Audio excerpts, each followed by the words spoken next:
Respetado tutor y compañeros, muy buenas tardes. Atento saludo.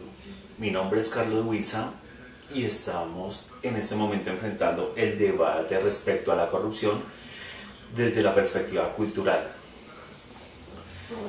La corrupción, como tal, es un tema cultural más que cualquier otra cosa. ¿Por qué? Porque tenemos que definir la cultura como esa serie de saberes, conocimientos, aplicaciones de origen vivencial, folclórico, religioso, que hacen parte de la sociedad. Pero, ¿cómo afecta la corrupción? ¿Cómo tiene que ver en el entorno actual?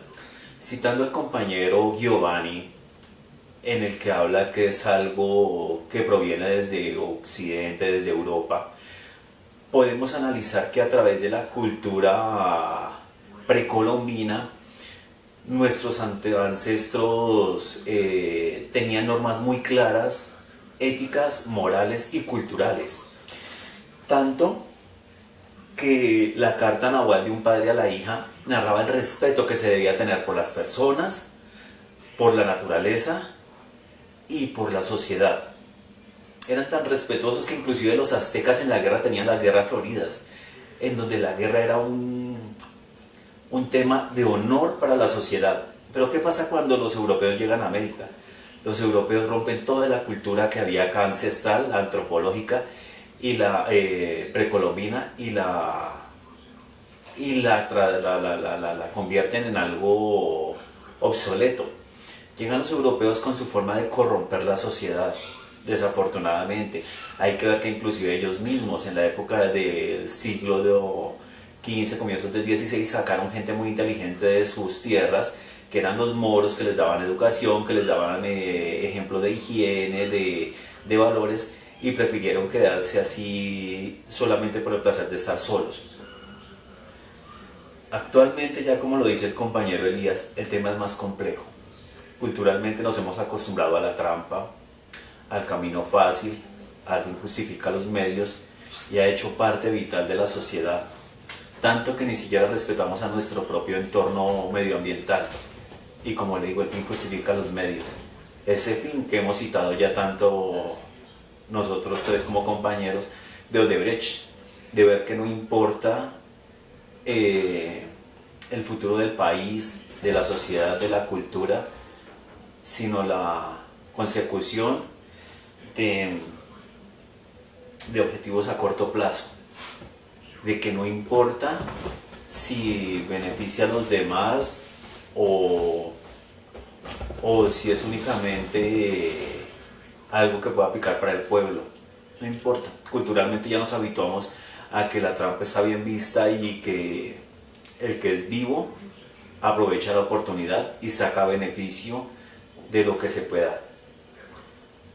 Eso nos diferencia respecto a la cultura precolombina, en la que la cosmovisión de nuestros ancestros hacía que se respetara mucho más el medio ambiente y que se reconociera la ubicación de la persona dentro de la sociedad. Como lo citaba, incluso la guerra era un acto de honor, en la que se permitía que los cautivos fueran sacrificados en honor a los dioses como parte de un cumplimiento moral. No había corrupción en los escritos que hay y que permitieron que los españoles llegaran hasta nosotros. Es triste decirlo así, pero desafortunadamente nuestra cultura no ha evolucionado como debería ser, y esto ocurre en la mayoría de países que han sido controlados por potencias europeas.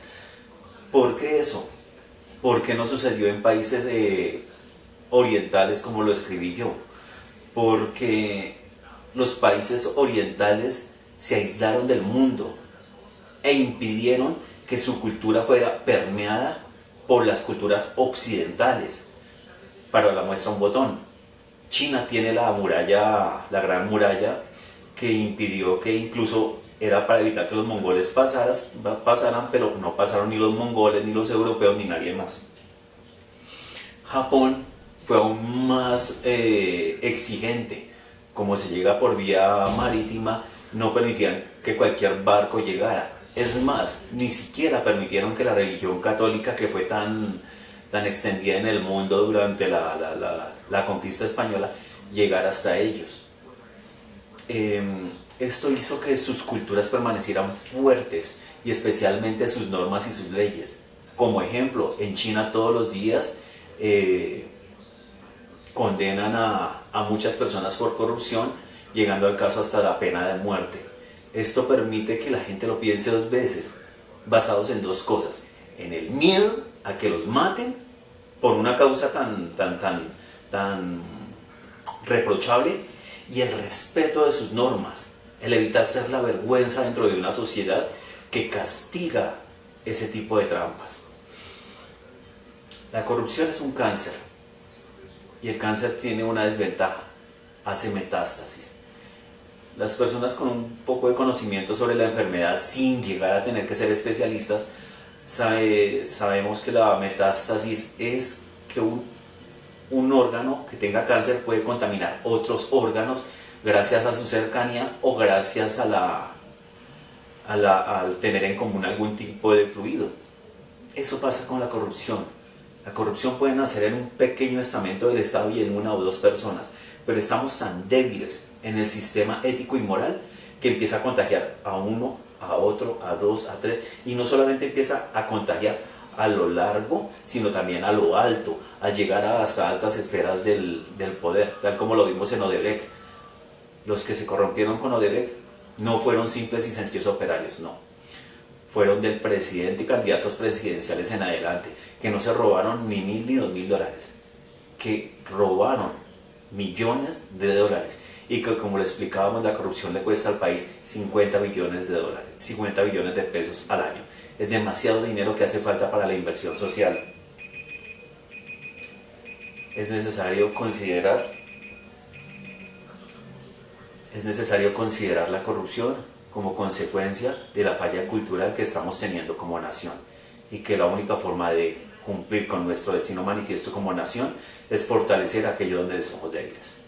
Muchas gracias.